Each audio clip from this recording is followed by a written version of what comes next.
I wasn't looking to fix anyone. I was barely keeping myself together. My name is Avery Lane. I'm a high school counselor in Cedar Hill, a small town outside of Nashville, Tennessee. For most of my adult life, I've worn two badges: listener and problem solver.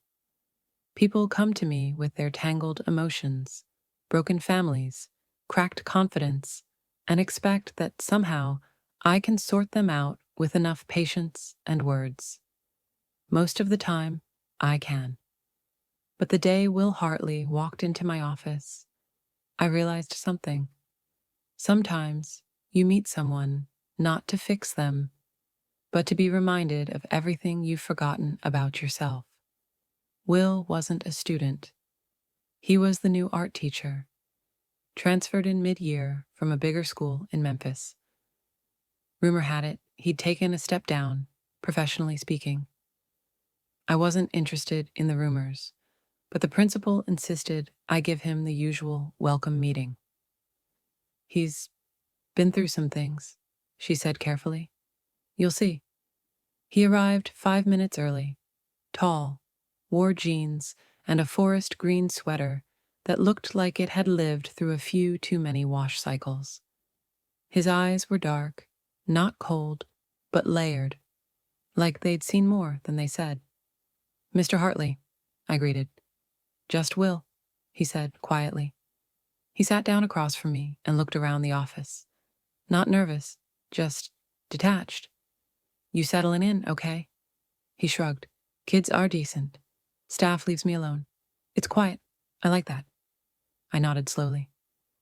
Is that what you came here for? Quiet? He tilted his head, then smiled, just barely.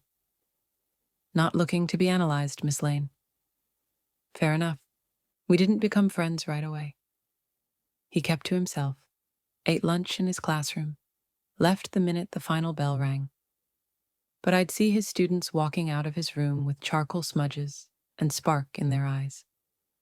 Whatever was locked up in him, he knew how to unlock something in them. Then one day, I got a call. A student, Elijah, 10th grade, was having a panic attack. In the art room. By the time I got there, Will was already on the floor beside him. Not hovering, not fixing, just breathing with him. Calm, present, human.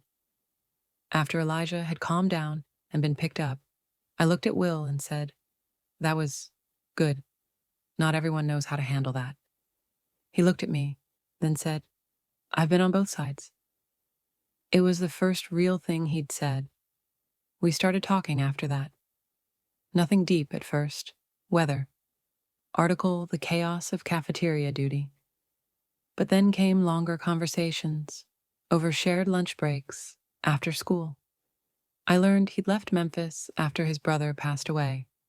Said the city got too loud, too haunted. He didn't say much else.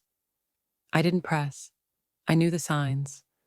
When someone doesn't want to talk, silence is a form of survival. But over time, he let things slip. Not confessions, just glimpses. Like how he used to paint full time, or how he hadn't picked up a brush in over a year, or how grief isn't loud and dramatic. It's quiet. A fog. A chair you avoid because it used to be someone else's favorite. One day I asked him, do you miss it? He looked confused. Miss what? Creating. He stared at the floor. It's not that simple. And then I made a mistake. I said, maybe you just need a push. He stood up, gently but firmly. I don't need to be fixed, Avery. Then he left. I avoided him for a few days. Not because I was angry, but because he was right. I'd stepped into problem solver mode without asking if he needed solving. But he came back. One afternoon, as I was gathering books from the library cart, he walked up and said, I owe you an apology. No, I replied. I do. I assumed something I shouldn't have. We stood there awkwardly until he said, do you want to see something? He led me to the old storage room behind the theater stage. Inside, Easels, canvases, and paints were stacked in dusty corners. I come here sometimes, he said, just to breathe. He pointed to a canvas in the corner. It wasn't finished. A mix of stormy colors and unfinished forms. It's nothing, he said. But it wasn't nothing. It was raw, honest, beautiful in its incompleteness. It looks like what feeling stuck feels like, I whispered. He looked at me differently then, not surprised, just seen. From that day on, we became something undefined. Not dating, not just co-workers, just two people who met in a middle space neither of us had been to in a long time. I brought him coffee. He left sketches on my desk, tiny pieces of hope.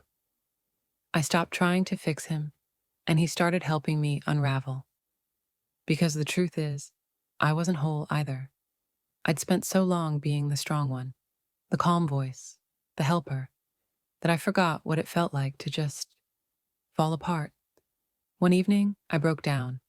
Stress, family issues, the emotional weight of caring for everyone but myself.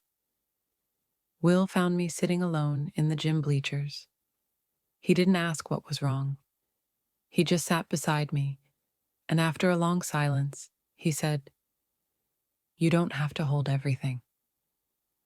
And I cried, ugly, messy, healing tears. He didn't hand me tissues. He didn't say it would be okay. He just stayed. And that changed everything. Months passed. Will started painting again. I started writing again. We hosted an after-school art and writing club. Small, messy, magical. The students began to open up in ways they never had. Not because we taught them how to express, but because we showed them it was okay to. One day, during a spring field trip, Will and I stood on a hill overlooking the town. He said, "You know what's funny? I came here to hide." I smiled. I think we both did. He nodded. "But you didn't let me. I didn't fix you." "No," he agreed. "You reminded me I wasn't broken." Then he looked at me, full of something quiet and sure. "And you, Avery Lane, you let yourself fall apart, and that's the bravest thing I've ever seen." We're still in Cedar Hill, still learning, still teaching, still unraveling and rebuilding, together.